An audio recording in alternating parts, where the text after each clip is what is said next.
হিন্দু ধর্ম সম্বন্ধে একটা মস্ত বড় ভ্রান্ত ধারণা রয়েছে। হিন্দু ধর্মের সংজ্ঞা যখন আমরা দেখি, হিন্দু ধর্মের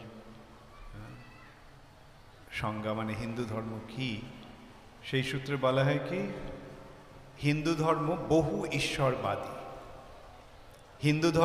হিন্দু ধর্মের সোজা কথায় হিন্দু ধর্মে অনেক ঈশ্বর আছে। হ্যাঁ, ঠিকই, অনেক ঈশ্বর আছে, কিন্তু পরমেশ্বর যে আছে সেটা কিন্তু হিন্দুদের জানা নেই। তাদের চোখে কি হয়েছে? সব এক।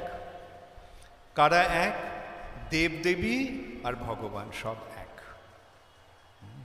এটাই হচ্ছে মস্ত বড় ভ্রান্ত ধারণা। দেবদেবী কারা? দেবদেবী কারা? দেবতা, তাই না? দেবতা পুংলিঙ্গে দেব বা দেবতা, আর স্ত্রীলিঙ্গে দেবী, আর উভয় লিঙ্গেই হয়ে যাচ্ছে দেবতা, মিলিতভাবে দেবতা, দেবদেবী। এই দেবদেবী কারা? দেবদেবীরা কি আছে না এগুলো কল্পনা? কে কে মনে করেন এগুলো কল্পনা? কে কে মনে করেন দেবদেবী আছে? খুব ভালো। আমি যে বারবার হাত তুলতে যদি বলি কিছু মনে করবেন না তো? হ্যাঁ, আমি দেখতে চাই আর কি কীরকম আপনাদের ধারণাটা। দেবদেবী আছে, যেমন এই কলকাতা শহরে বিভিন্ন ডিপার্টমেন্ট আছে না?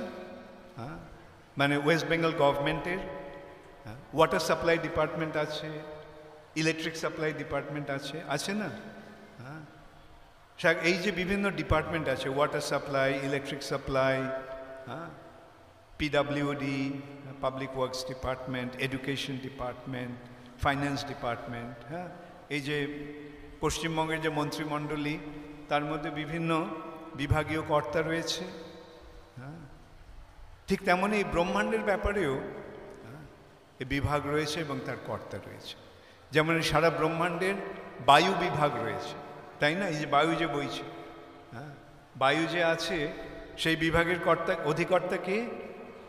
পবনদেব, পবন দেব। জলের বিভাগ আছে, জল বিভাগের অধ্যক্ষ কে? বরুণ দেব। আগুন বিভাগ আছে, সেই আগুন বিভাগের কর্তা কে? অগ্নিদেব। এডুকেশন ডিপার্টমেন্ট আছে, বিদ্যা বিভাগ, সেই বিভাগের অধ্যক্ষা কে?